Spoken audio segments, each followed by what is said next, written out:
Halo, halo, apa kabar Anda semua? Assalamualaikum warahmatullahi wabarakatuh. Senang sekali kembali bisa menjumpai Anda dalam program Off the Record, membaca berita di balik berita, sebuah perbincangan di dapur redaksi. Jadi kita ngerumpiin berita-berita yang ada di media-media massa ya, baik ada media sosial, bahkan juga media sosial kita perbincangkan. Dan seperti biasa masih terus bersama kami, saya Hersubun Arif. Dan saya Agi Beta, senang sekali menjumpai Anda kembali. Hari ini hari Rabu, tidak terasa ya Mas Hersu sudah Yes, pertengahan pekan. Dan isunya masih banyak sekali, rame nih.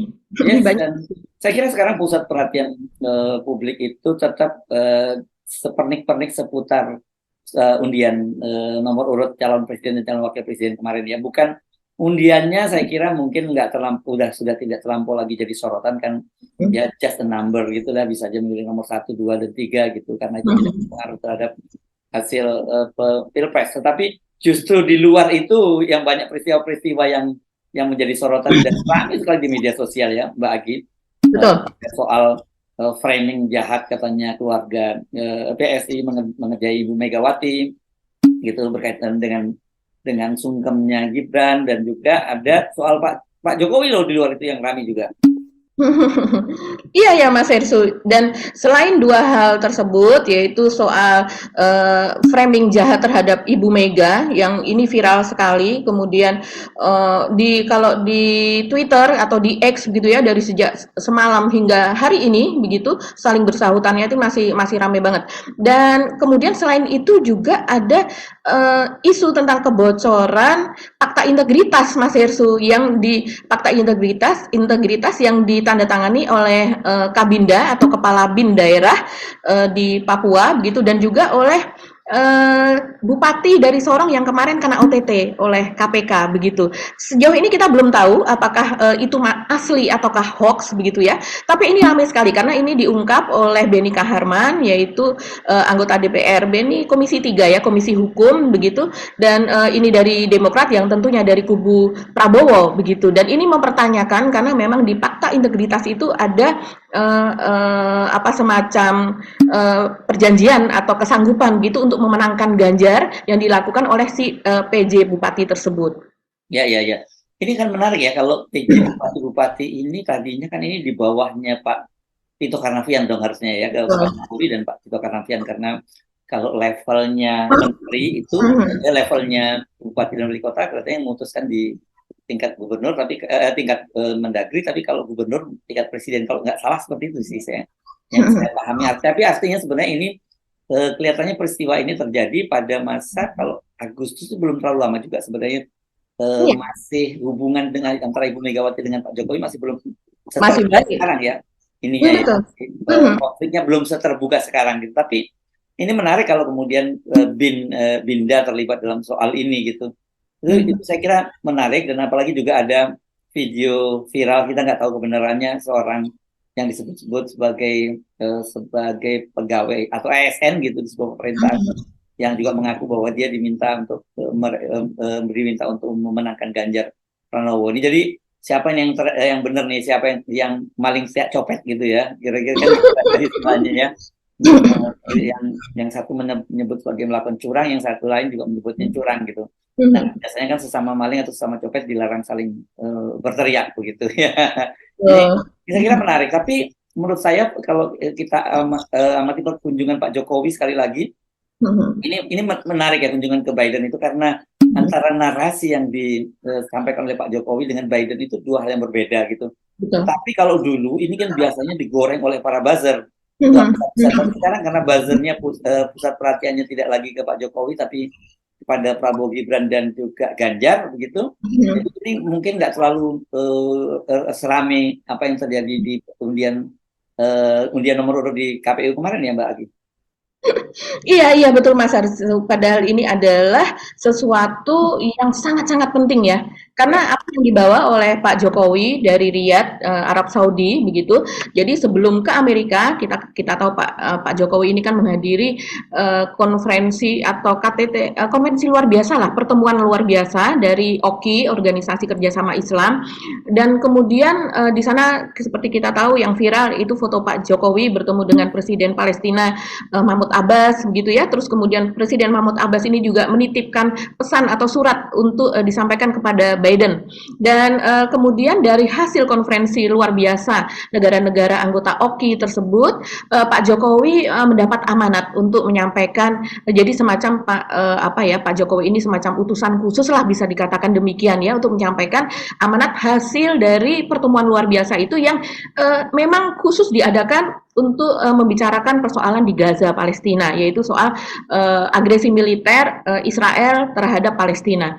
Dan kemudian itu dibawa Pak Jokowi ke Amerika ketika bertemu dengan Biden gitu.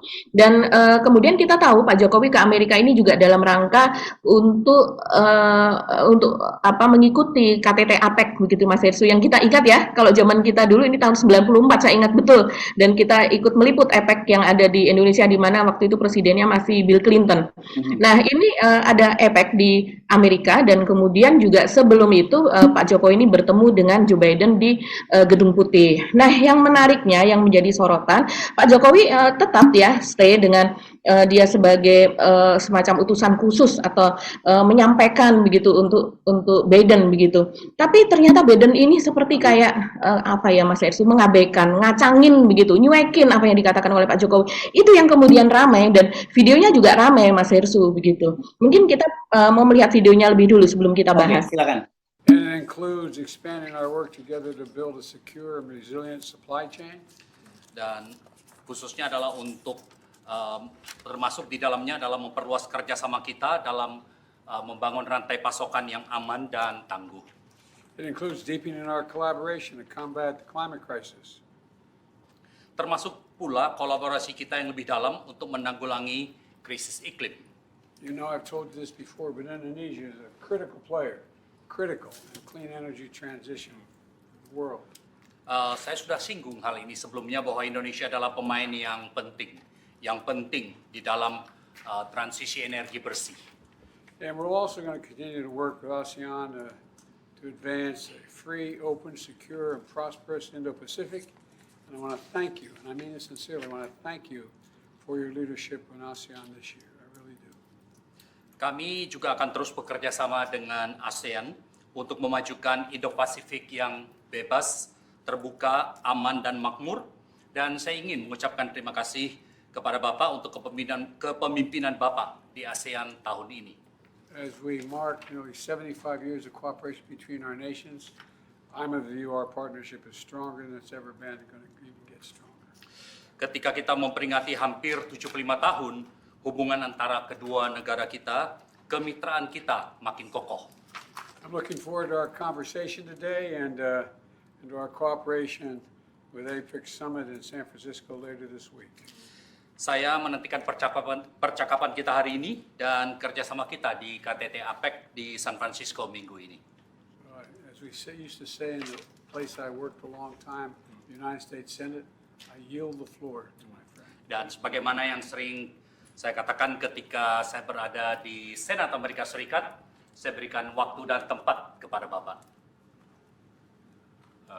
It is an honor for me to fulfill the invitation from President Biden to visit Washington, D.C.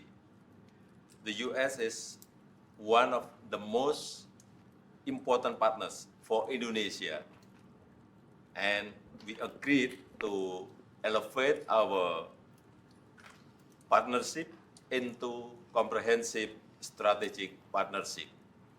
But most importantly, we have to give a real meaning to it. For Indonesia, economic cooperation is priority, including on supply chains issues. Indonesia also wishes our partnership contribute to regional and global peace and prosperity. So Indonesia appeal to the U.S. to do more to stop the atrocities in Gaza. Ceasefire is a must for the sake of humanity. Once again, thank you for your invitation, President Biden. Thank you. Thank you, and as we met outside as you get out of your automobile, we had a very important discussion on climate. The Dan president said, "I'm cold." ketika Bapak baru datang dan menyambut Bapak di mobil, ketika Bapak keluar kita sudah ada berbicara mengenai topik penting sekali dalam iklim, di mana Bapak mengatakan saya ini merasa dingin. I told him I could take care of that immediately. Dan saya mau cepat selesaikan hal itu. Ya, ini menarik ya. Saya kira ada beberapa faktor yang mesti kita soroti dari pertemuan Pak Jokowi dengan Joe Biden tadi itu. Satu, saya kira ini soal pertama tentu ada kendala bahasa, gitu yang saya kira kendala bahasa itu sebenarnya bisa diatasi dengan adanya translator itu ya Mbak ya. Kedua, ini ada soal penguasaan permasalahan juga gitu, penguasaan persoalan juga kan, karena inilah kalau kita sama-sama bisa berbahasa Indonesia dengan level tingkat pendidikan yang berbeda, itu kan pemahaman kita terhadap satu persoalan juga bisa berbeda gitu, walaupun sama-sama mungkin bahasa Indonesia, apalagi ada kendala bahasa gitu ya. Yang ketiga saya kira juga profil dari negara kita dalam hal ini di bawah Pak Jokowi di dunia internasional yang tidak cukup, kendati dia mewakili OKI dan sebagainya, tapi kan Pak Jokowi tidak bisa semata-mata hanya mewakili OKI, tapi juga lebih pada posisi Pak Jokowi sebagai personal gitu di dunia internasional.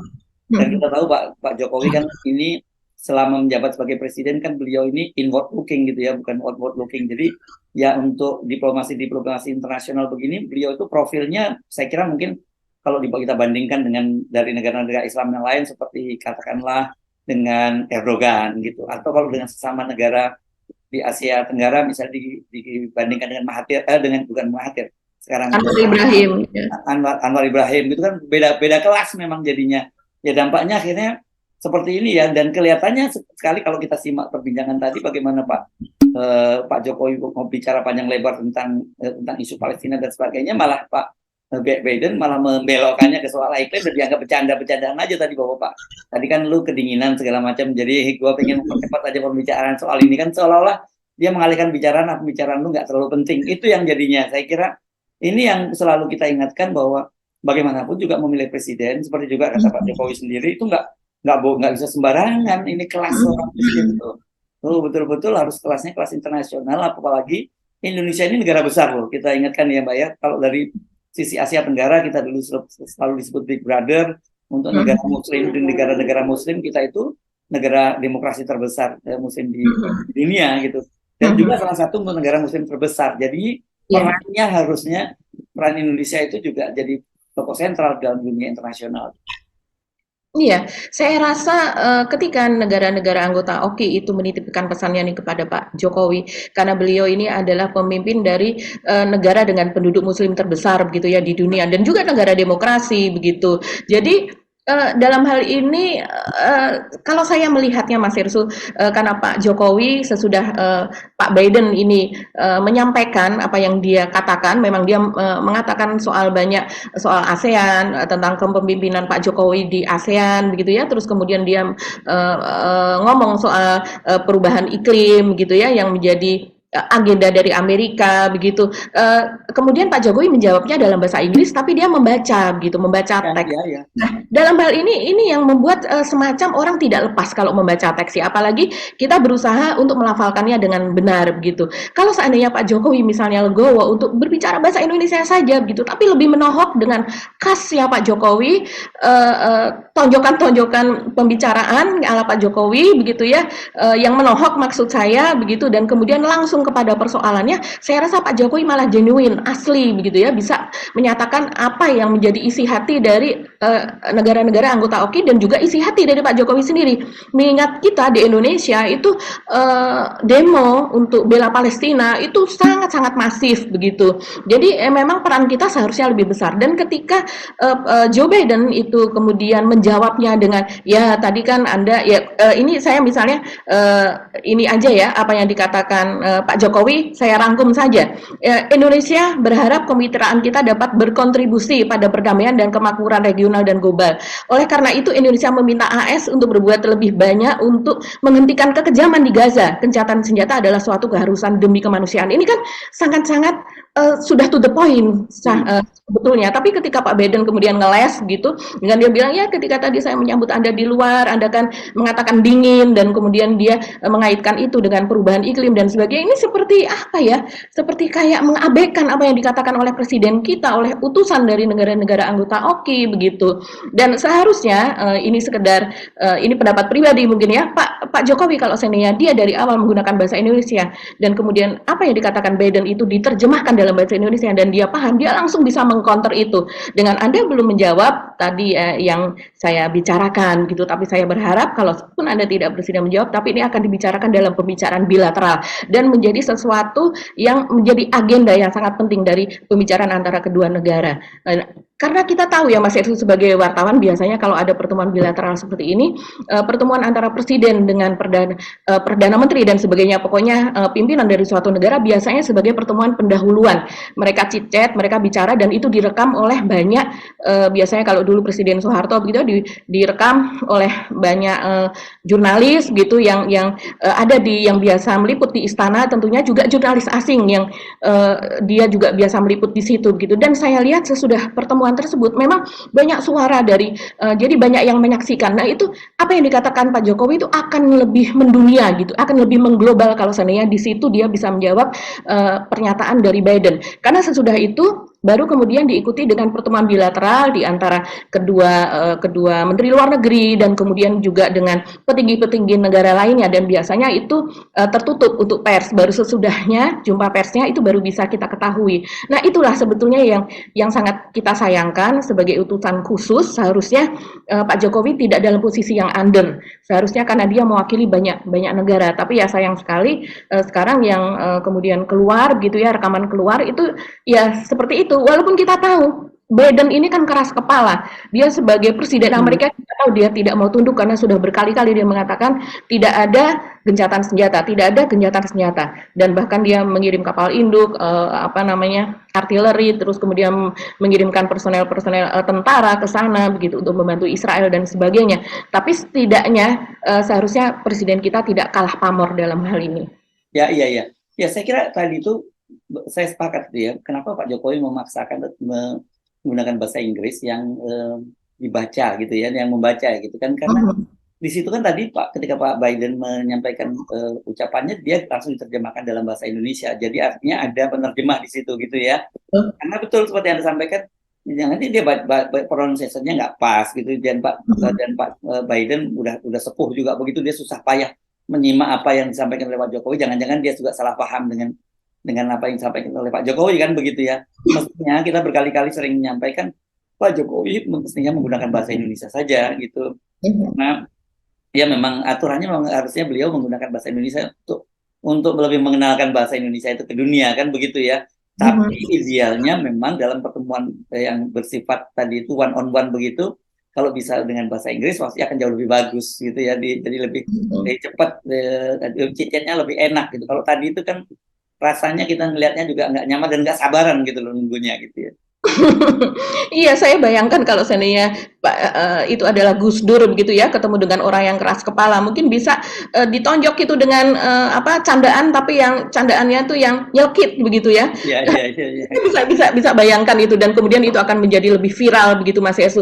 Dan sesudah pertemuan itu dari akun Pak Jokowi, akun Twitternya itu kan mencuit kalau tidak salah 2 atau 3 kali begitu cuitan tentang pertemuan tersebut begitu. Dan cuitannya panjang-panjang Mas Yesu. Seperti misalnya dia mengatakan saya tiba di Gedung Putih Washington DC selewat pukul 4 sore dan sebagainya. Terus kemudian kami melakukan pertemuan terbatas di ruang kerja Presiden Biden di Oval Office, lalu diikuti pertemuan bilateral begitu ya.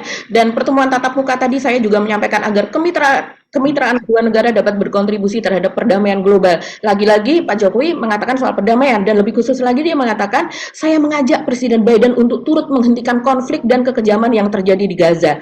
Peristiwa di Gaza Palestina merupakan sangat menyakitkan bagi umat manusia. Tapi apa cuitan dari Biden? ini singkat saja dan tidak menyebutkan soal itu sama sekali. Dia mengatakan seperti ini, hari ini saya bertemu dengan Presiden Joko Widodo dari Indonesia, menjelang tahun ke-75 hubungan diplomatik kita, kedua negara bekerja sama untuk memerangi krisis iklim, meningkatkan kesejahteraan ekonomi, dan mendukung perdamaian global, perdamaian regional.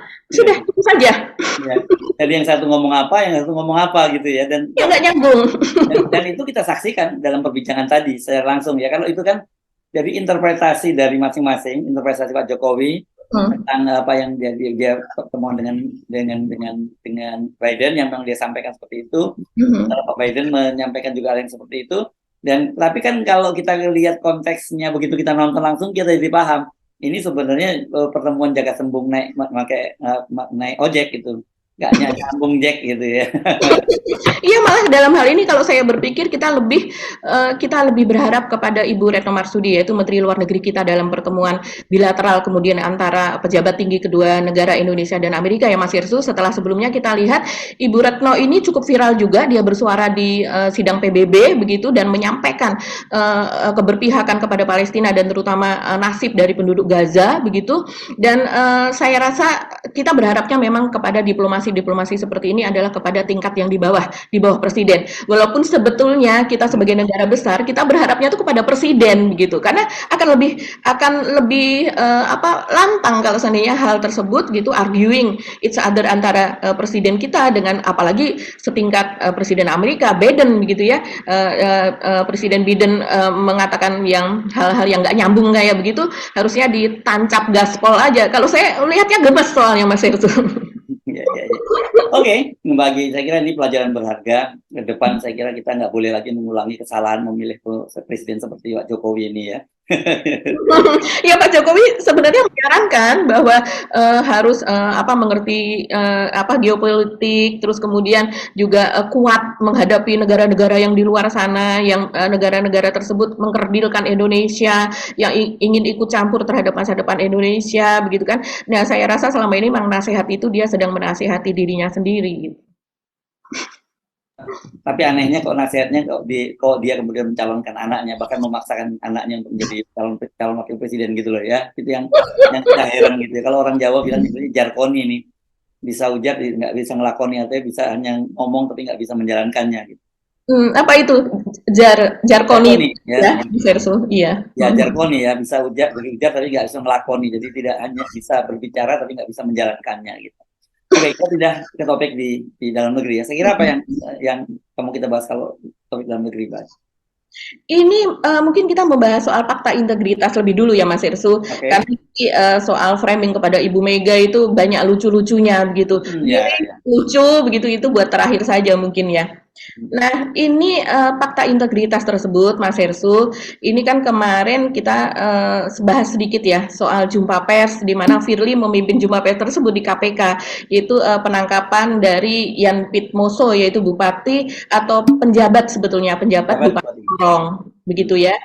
Dan kemudian di situ ternyata Mas Irsu di WA grup dari wartawan dan juga kemudian beredar akhirnya di medsos secara terbuka itu beredar adanya selembar seperti foto begitu ya, yang berupa isinya itu fakta integritas. Nah, fakta integritas ini menarik karena di bawahnya ada tanda tangan dari Yan Pitmoso tersebut, bupati dari Sorong, dan di bawahnya juga ada tanda tangan dari Kepala Badan Intelijen Nasional Daerah atau Kabinda Papua Barat, yaitu Brigjen TNI TSP Silaban.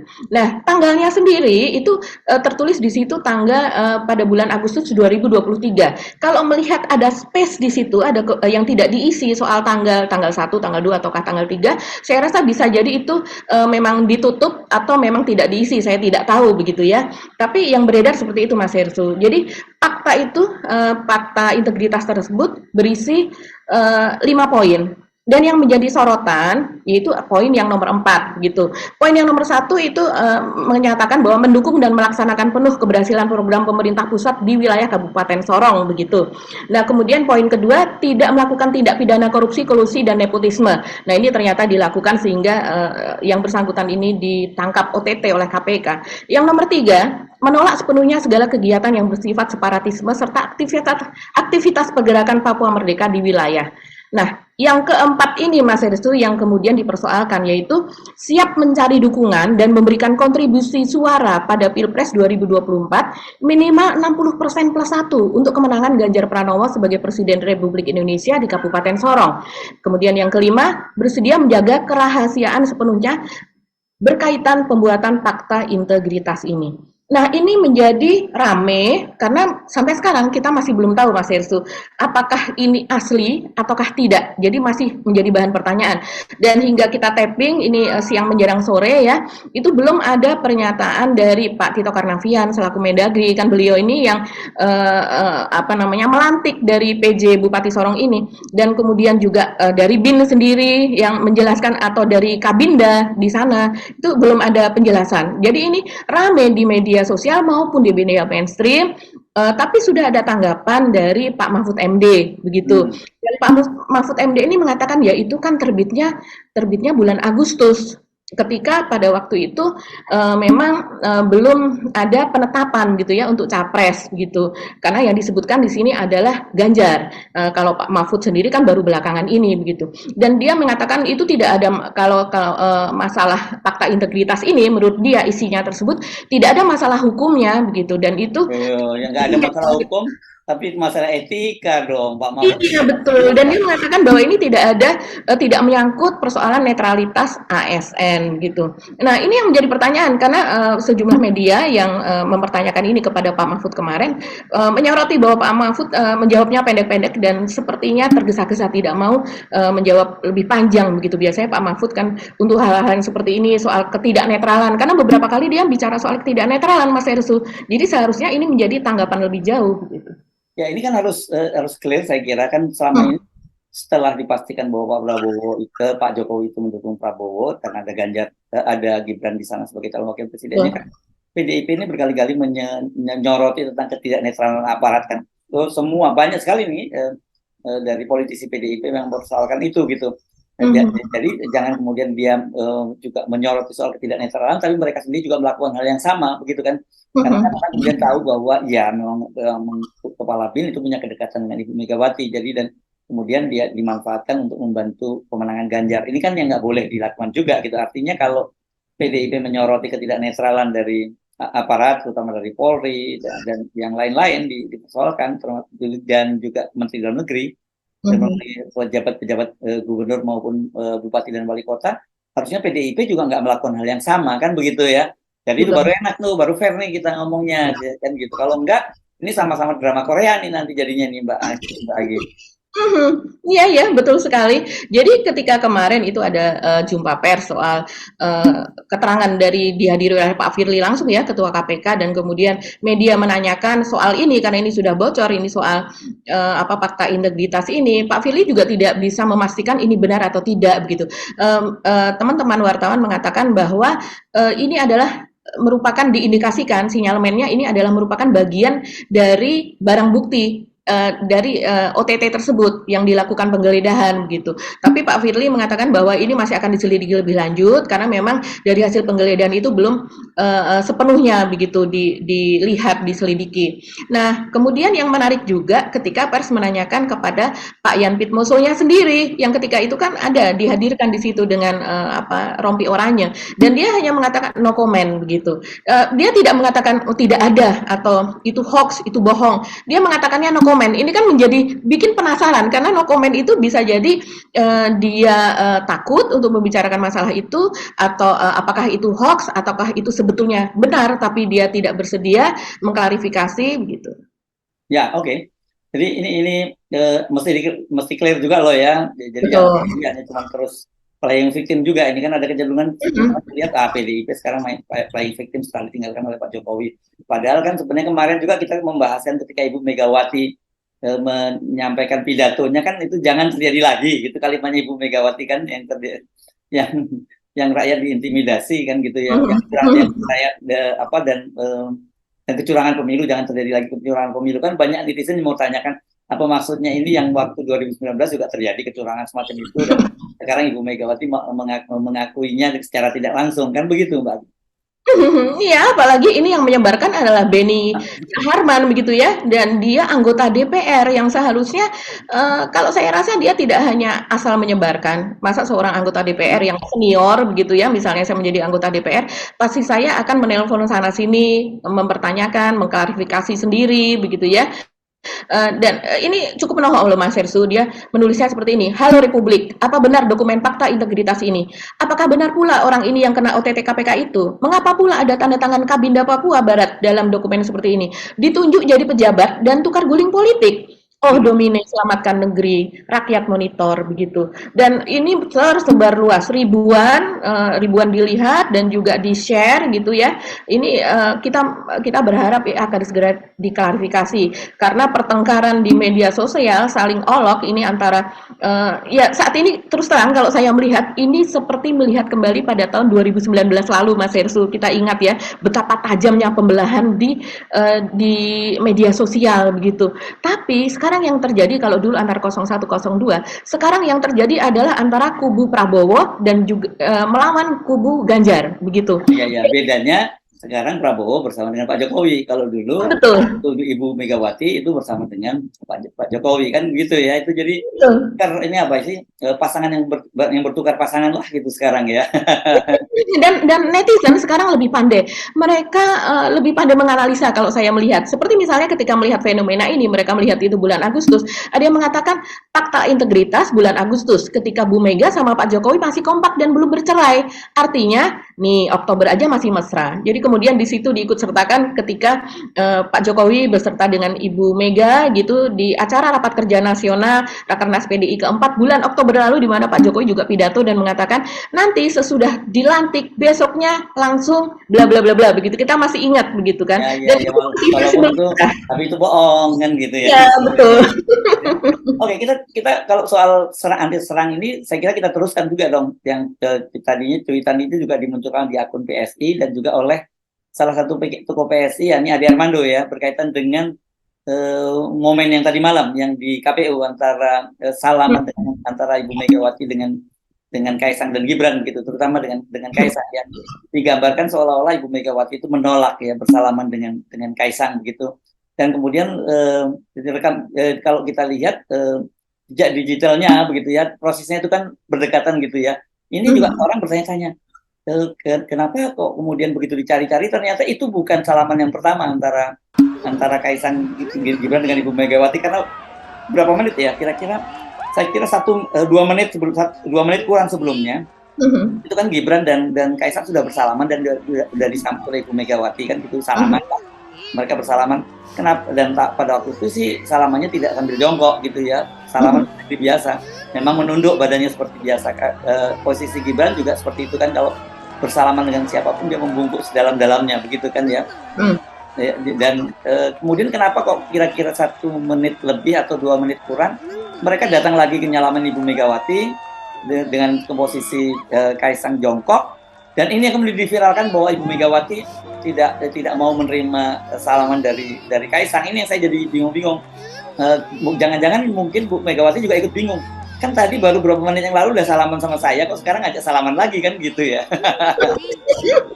Iya ya, itu persis Mas Ersu, sehingga Bu Mega, yaitu kata Bu Mega itu menjadi viral ya, menjadi trending topik lah itu di X begitu hari ini dari sejak tadi malam, yaitu sejak keluarnya itu salah satunya Mas Ersu, selain di akun-akun yang biasa begitu ya, itu juga keluar di akun TikTok PSI. Nah ini kan selama ini ditandai karena pengikutnya juga cukup banyak followernya, ini ditandai sebagai akun resmi dari PSI begitu. Nah kemudian di situ di akun tersebut begitu memperlihatkan bagaimana proses salaman tersebut, tapi memang kalau kita melihat salamannya ini terpotong ya, tidak secara keseluruhan ditampilkan dari awal sampai akhir dan kemudian dengan jelas begitu. Nah kalau saya lihat Mas Hersu seperti kata Mas Hersu tadi, jadi pertama itu Gibran dan Kaisang berjalan berdiri begitu, dia berdiri dari duduk di sebelah Pak Prabowo begitu kan, terus kemudian Kaisang dan Gibran ini berjalan di mana Gibran berjalan di depan dan Kaisang membututi di belakang, dan kemudian menyalami Ibu Mega gitu kan kita melihatnya, dan sudah balik. Pak Ketika Prabowo setelah itu salaman ya. Ya, ketika balik di tengah perjalanan belum sampai ke kursi, rupanya Pak Prabowo menyadari, oh di sana ada Ibu Mega begitu. Jadi Pak Prabowo berdiri di mana Kaisang tetap kembali ke tempatnya semula, sementara Gibran ada di tengah perjalanan bertemu dengan Pak Prabowo yang menuju ke kursi Ibu Mega. Dan ketika melihat Pak Prabowo menuju ke sana, Gibran sebagai cawapres ini ya kan mendampingi capresnya lah gitu, dia kembali lagi menuju ke arah Ibu Mega tapi hanya berdiri saja, dan sesudah itu kembali ke kursinya masing-masing. Nah, entah apa yang terjadi beberapa saat kemudian gitu, Gibran dan Kaisang ini berdiri lagi, dan posisinya adalah Kaisang ada di depan dan Gibran ada di belakang Kaisang, di mana tangan Gibran ini menempel di punggungnya Kaisang seolah-olah memberikan semangat begitu kan. Nah, pada posisi yang kedua ini Gibran cukup berdiri saja menunggui Kaisang yang sedang bersimpuh seperti dia sedang sungkem. Nah, sungkemnya ini yang dipermasalahkan adalah ketika dia sungkem, Ibu Megawati melihat dan kemudian membicarakan sesuatu, mungkin menjawab sesuatu begitu ya. Kalau saya juga menduga, loh, kowe mau wes sungkem, kowe mau wes salaman, kok saiki sungkem neh ono opo, mungkin begitu. Ada cucu kan, ini kepada cucu. Terjemahin bahasa Indonesianya, coba terjemahin. Iya, nak, begitu ya. Kamu tadi kan sudah salaman, kok sekarang datang lagi sungkem itu buat apa, begitu. Ibu Mega ini saya rasakan bukan orang yang yang paham soal framing di digital, di media sosial itu bisa seperti apa dampaknya, begitu. Dan ketika Kaisang ini sungkem kepada Ibu Mega itu memang Ibu Mega tidak mengulurkan tangan lagi karena sebelumnya itu sudah bersalaman, kan kita lihat begitu. Sehingga Kaisang itu kemudian berdiri, dan sementara dia sedang sungkem, itu Gibran rupanya melihat ada Hasto di belakangnya Ibu Mega dan dia masuk ke situ bersalaman kepada Hasto dan kemudian bersama dengan adiknya kembali ke posisi semula. Nah, ini yang kemudian di framing Mas Hersu, ini memang luar biasa begitu ya framingnya, dan dijawab juga oleh kubu Ganjar ya, ini rame betul ya, dan kemudian dengan membuat slow motion bagaimana sebelum adegan sungkem yang tidak ditanggapi, bukan tidak ditanggapi, tapi Ibu Mega tidak menjulurkan tangannya untuk memegang tangan dari Kaisang, itu kemudian di slow motion adegan yang pertama ketika Gibran dan Kaisang sudah bersalaman sebelumnya, dan ini rupanya kemarahan dari para pendukung Ibu Mega atau para pendukung Ganjar ini luar biasa sekali, Mas Hersu. Dan apalagi kemudian apa yang diunggah oleh PSI di akun PSI yang ada di TikTok itu rupanya sudah dihapus begitu ya, sudah di take down setelah mendapatkan reaksi yang luar biasa. Tapi ternyata Ade Armando itu mengunggah adegan itu dan kemudian dia membuat narasi sendiri. Nah, ini Ade Armando itu mengatakan Prabowo Gibran luar biasa, respect, dia mengatakan seperti itu. Dan kemudian di unggahannya itu ada videonya itu dengan disertai tulisan framing seperti ini. Emang boleh sesombong ini? Ya ampun, disamperin duluan loh gitu. Jadi seolah-olah memframing bahwa emang boleh Ibu Mega sesombong ini, padahal dia disamperin duluan oleh para dua orang bocil ini, seolah-olah kan seperti itu begitu. Dan kemudian Ade Armando juga membuat cuitan yang lain lagi seperti politik santun dan santuy yang dikumandangkan Kaisang bukan sekedar kata-kata. Mereka benar-benar menjalankannya. Keren katanya. Nah, ini disertai dengan tulisan merah begitu, luar biasa. Gibran dan Kaisang sungkem pada Bu Megawati. Anak-anak muda ini memberi teladan politik yang mengagumkan. Ini dijawab oleh netizen begitu dengan sangat keras. Walaupun sebelumnya kalau saya melihat Mas Hersu, tanggapan yang ada di TikTok itu juga berhasil. Jadi Ade Armando dan PS ini berhasil memframing karena kemudian banyak yang mengatakan seperti ini. Kaisang sampai jongkok, ya Allah, Gibran sungkem, Pak Prabowo hormat. Ya Allah, semoga Pak Prabowo Gibran menang. Berikut pujian-pujian yang sangat banyak sekali, betapa tulus Pak Prabowo dan sebagainya, begitu. Ada yang mendoakan juga semoga Bu Mega sehat sehingga bisa lihat Pak Prabowo Gibran dilantik jadi presiden. Tapi yang paling banyak itu mengatakan, ya Allah, nek bisa-bisanya nek Kaisang dicuekin, begitu. Jadi mereka menyayangkan gitu. Kaisang sampai jongkok mau salim nggak digubris. Sabar 2024 all in Bapak Gemoy. Bapak Gemoy ini Pak Prabowo maksudnya. Tapi kemudian banyak juga seperti yang dikatakan Mas Hersu tadi, kemudian menjawabnya bahwa itu adalah framing, Mas Hersu. Ada yang mengatakan seperti ini. Pertanyaan saya adalah, apakah itu memang betul-betul didesain oleh PSI dan itu melibatkan Kaisang dan dan Gibran gitu atau tidak gitu. Kalau memang betul itu melibatkan Kaisang dan Gibran, itu jahat banget gitu ya. Iya, Berarti memang ada intensi untuk mendiskreditkan Ibu Megawati. Tapi betul. pertanyaannya kalau tidak melibatkan mereka, mengapa sampai terjadi adegan itu dua kali? Yang pertama dia hanya berdiri dan dramanya. kemudian diulang lagi Terlalu datang banyak ketika dia dalam kondisi drakornya. jongkok. Gitu itu yang penasaran Terlalu membuat banyak buat saya sinetronnya. penasaran nih. Ini saya Sinetron yang kira kita lihat. wajar kalau kemudian PDIP pasti sekarang kebakaran jenggot dan penting kita ingatkan sekarang ini dalam era post truth ya Mbak ya. Yang begini-begini ini kan apa yang diunggah di PSI itu ya dia ya dipercaya oleh di geng mereka itu yang disebut di echo chamber gitu ya, dalam satu kelompok itu mereka percaya sendiri gitu. Sementara di satu sisi kemudian di kalangan pendukung Ganjar sendiri dan PDIP juga mempercayai apa yang mereka informasikan. Tapi bagi kita kan kita harus melihat secara keseluruhan seperti yang saya katakan tadi, karena jaraknya antara salaman yang pertama, kalau kita lihat video aslinya itu ya, hanya kurang 2 menit itu Mbak. Kurang banget, betul. Nah, jadi untuk apa kira-kira gitu sebenarnya tujuannya Gibran dan Kaisang itu mengulang lagi salaman dan kemudian yang pertama berdiri dan kedua dalam posisi jongkok, gitu loh yang saya lihat itu. Iya, itu yang ditanyakan juga Mas Ersu dan kemudian juga banyak sekali penilaian karena kita selama ini sudah sering melihat gitu ya. Ini kan ada sangkut pautnya biasanya ini dengan tim konsultan gitu ya dari Nah, ya. media begitu ya, tim media dari masing-masing pihak itu kan biasanya tim konsultan apalagi pada acara-acara besar seperti itu nempel dia. Karena sudah tahu apapun yang dilakukan pada acara besar itu akan menjadi sorotan dari wartawan, sorotan jurnalis di mana ada ratusan kamera bahkan kalau ditambah dengan kamera HP mungkin ada ribuan gitu ya, bisa jadi demikian gitu. Nah, ini banyak yang berpendapat seperti ini, mirip dengan Mas Hersu tadi.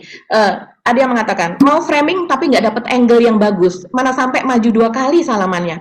Koalisi Anies dan Ganjar pada hahihi yang ini mau cari ribut, mau cari muka asam Ibu Mega begitu. Ada juga yang menganggap ini adalah syuting sinetron atau drakor, adegan pertama kurang konsumtif, diulanglah adegan kedua. Tapi yang menarik Mas Ersu, mereka juga menyoroti seperti ini soal ketulusan ini ya. Ada 2 yang kurang. Yang pertama Kaisang salaman 2 kali karena posisi nggak pas kamera. Yang kedua mereka nggak salaman sama koalisinya Anies, Nasdem dan PKB. Jadi kelihatan banget mereka mau framing Megawati dan PDIP doang. Coba mereka lebih legowo, mau salaman sama Anies, Nasdem dan PKB. Nah kalau saya melihat posisi kemarin, posisi duduknya, di sini ada Ibu Mega, kemudian di sebelahnya ada Osman Sabtaodang, kemudian di sebelahnya itu sudah masuk ke posisi dari Anies dan kawan-kawan begitu.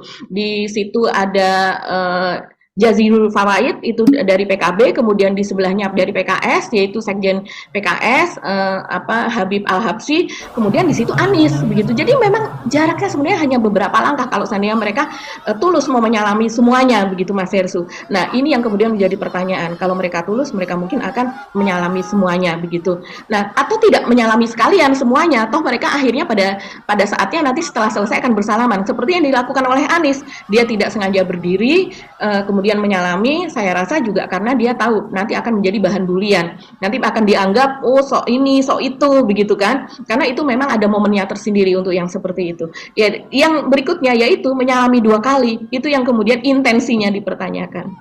Yes, oke. Jadi saya kira akan banyak era post-truth seperti sekarang itu, momen-momen semacam itu. Jadi saran kami gitu ya Mbak Agi ya, setiap situ betul-betul jangan sekali-kali begitu pendapat ini langsung share dan kemudian apalagi dibumbui-bumbui komentar begitu ya. Harusnya dicek dulu. Itu yang terjadi, akhirnya saya agak aneh juga orang seperti Adi Armando akhirnya terjebak juga dalam framing itu. Saya nggak tahu apakah Adi Armando sengaja dia terjebak atau karena ketahuan dia akhirnya ikut menghapus juga. Kalau nggak salah cuitannya Adi juga dihapus juga ya udah ya Mbak Agi ya. Ketika kita tapping ini ya siang menjelang sore belum dihapus. Belum dihapus. Yang dihapus yang PSI ya Mbak yang dihapus. Yang PSI yang di TikTok itu kabarnya sudah dihapus begitu. Ya, jadi artinya ini bisa jadi ya pertanyaannya dia terjebak juga dalam framing gitu ya. Dan itu enggak, atau dia memang sengaja nggak mau menghapus itu gitu.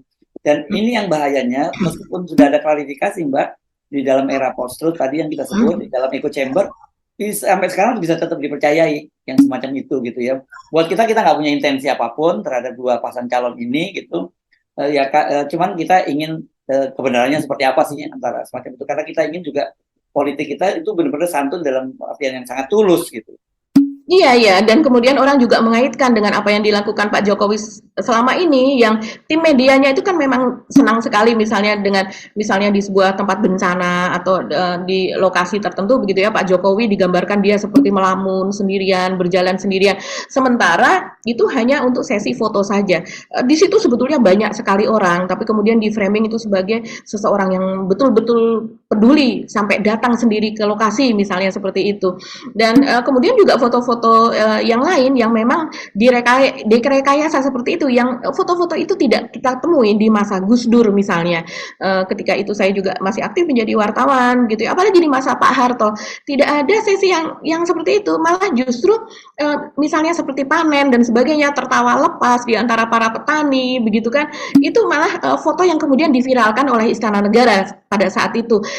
Pak Harto sendiri yang kemudian kecuali pada momen-momen yang memang khusus menampilkan itu biasanya close up wajah dari Pak Harto begitu ya. Tapi kalau momen yang lain biasanya apalagi di tapos begitu ya, itu adalah memperlihatkan kebersamaan begitu. Nah, framing seperti ini yang kemudian dikatakan oleh netizen juga oleh pengamat bahwa ini mencontoh seperti apa yang dilakukan Pak Jokowi yang ternyata memang berhasil untuk menggiring opini dari masyarakat luas gitu. Oke, bagi saya kira tetap berpikir kritis dalam situasi seperti ini, era post-truth dan menjelang pilpres. Percayalah bahwa semua gimmick-gimmick menjelang pilpres itu nanti biasanya akan bertolak belakang sangat jauh itu dengan realitasnya ketika mereka semua sudah terpilih jadi presiden maupun calon wakil presiden. Gitu ya Mbak Agi ya. Bagi kita politik yang tulus itu jauh lebih di antara semuanya, dan kejujuran itu paling utama. Nanti seperti Pak Prabowo tadi malam ketika bicara soal kecurangan, soal semua diaminkan oleh Pak yang hadir di gedung KPU. Kita pamit ya, Mbak Agi ya. Kita sampai ketemu lagi esok. Saya Hersman Arif. Dan saya Agi Beta. Terima kasih atas perhatian Anda. Tetap salam 0%. Wassalamualaikum warahmatullahi wabarakatuh. Kami muak dengan framing-framing jahat ya. Kuat.